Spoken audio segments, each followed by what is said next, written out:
Hi everyone, it's Mel Hurry from Mel Hurry Films. I hope you're having a great day no matter what you're doing. So today I wanted to really kind of take to social media to talk about the importance of having a backup plan or contingency plan, or just having a plan A, plan B, and sometimes even plan C. So when I was working on actually both of my productions, my first one being Maybe It's Not, and then of course How It Is, which was now, both of them were like 2 years ago, so wow, time has really flown. So if I talk about my first project, Maybe It's Not, that finally came into fruition after so many years, after dealing with a lot of imposter syndrome and a bit of a block in terms of my creativity. So one of the things that was important to me was to make sure, obviously, that the project happened. The project actually happened, and that and also it was creatively done as well. I mean, there were simple projects; they weren't difficult at all, especially the first one.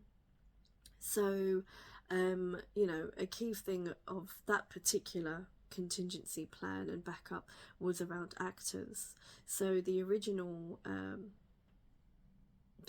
issue was that, first of all, it was in COVID, so we were in lockdown. Trust me, to get the momentum to actually film during lockdown, like perfect timing.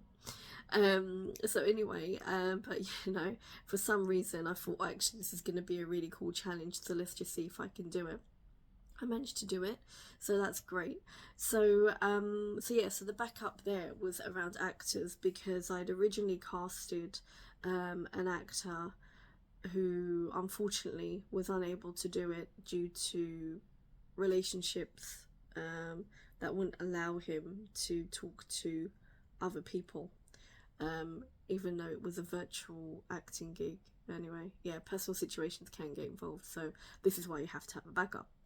The second person that I had as a backup was quite overwhelmed with the amount of creativity involved, and yeah, they were quite overwhelmed with the fact that they had to set up their own technology to film them. So I needed another person that was up for the challenge, and thankfully the third person that put themselves forward, well, actually I just selected them because I knew they could do it. She was just amazing. So the backup can also change the course of the story as well, in terms of the original being around, like a boy meets girl kind of thing, but then it changed it to an LGBTQ plus short, which is great, because at the end of the day, it was for myself, being the third backup, I decided to throw myself into it and say, okay, well, actually, I'm going to be that third person. I've still got the female co-star, so let's change it up a bit. So we created the film, and I was lucky to, I was really thankful the fact that I won the best first time filmmaker award at the Hong Kong film festival. I believe it was a Hong Kong indie film festival. So that was a huge accomplishment for myself, especially because there were so many backup plans to that particular short.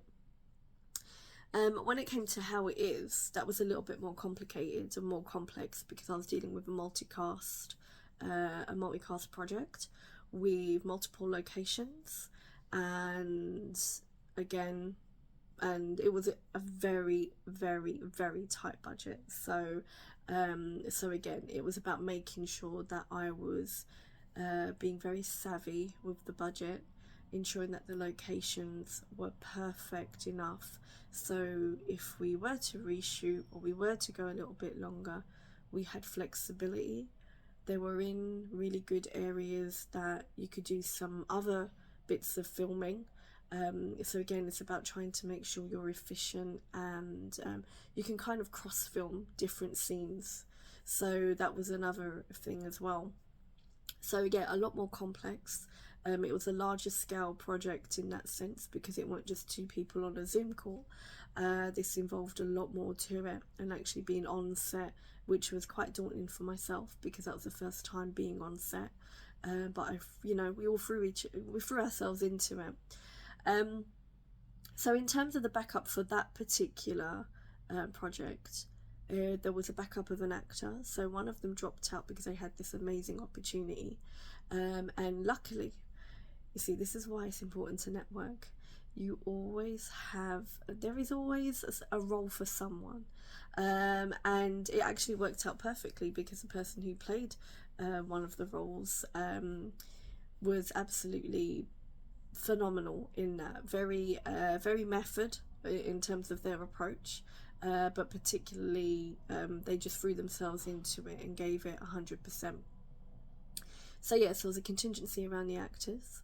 There was also contingency around timings as well. So at certain aspects, it was just making sure that the location or location manager or whoever you're hiring the venue from, that they were flexible enough to say, yeah, actually we don't have a booking for that day, or we can extend it by an hour or 2 hours or whatever. And the idea is as well, if you're trying to make things a bit cost effective, just make sure if there's anyone that can help you out as part of the cast and crew, it's about kind of sharing those ideas. Do favors for each other, like, and I mean like platonic favors. I don't mean anything seedy or unprofessional, but it's the fact that you're all in it together, you're all very passionate about the project, you're all making sure that you can give 100% into it. So for example, one of the scenes was actually done at one of the actresses' house, so it worked out perfectly because I said, actually, some people are going to be away, why don't we use our place? And we used it, and it worked out nicely.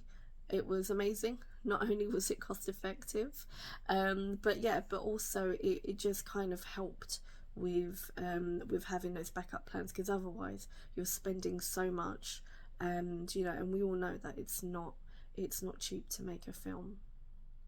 So this is why I wanted to talk about having a backup plan, and also timings of actors. So we had a couple of incidences which were quite funny.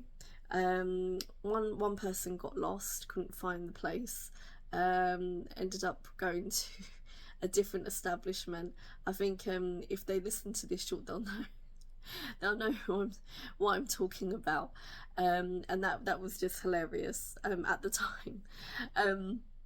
And also now thinking about it, it's like, one of those things about communication is making sure that call sheets are correctly labelled, and and again, these are all lessons learned for everyone. So it's like cast, crew, we all learn our lessons from it. And then also the fact is that delays will happen. Some people might be travelling for public transport, not everyone has access to a car, there's going to be delays.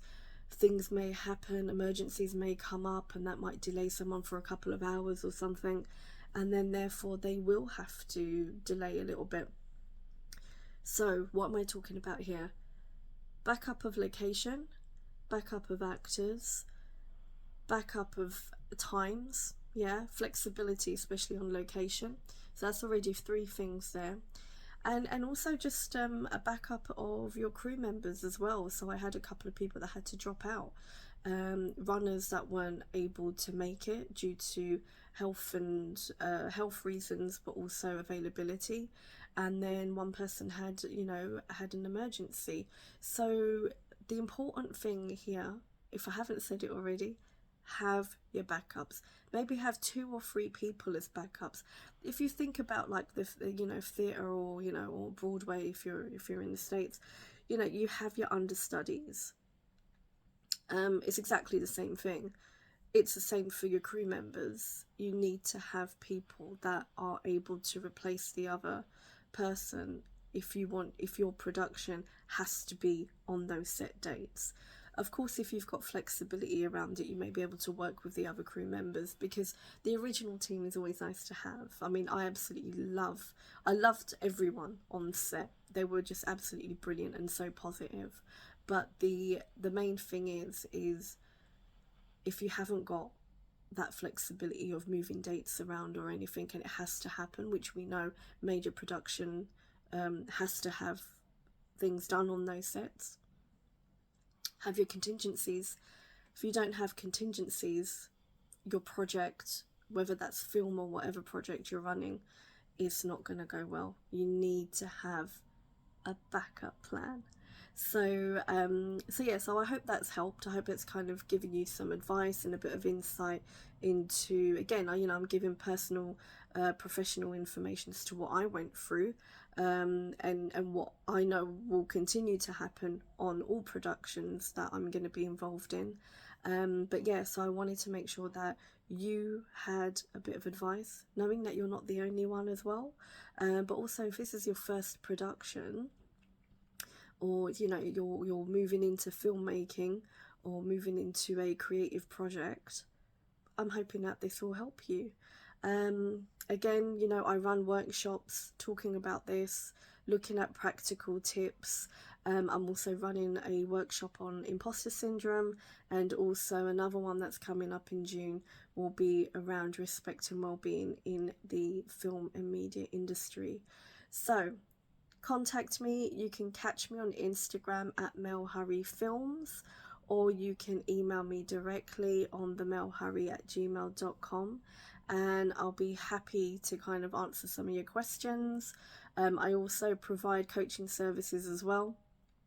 So if you are looking to advance your career or start off your career in the filmmaking industry and you need a bit of guidance, I'm your girl. Okay, so yeah, so take what you want from this short video. I really do hope that you've gained a bit of insight, and comment below, tell me what you thought about this video, whether it was helpful, and yeah, I look forward to seeing you on the next one. Okay everyone, take care, bye.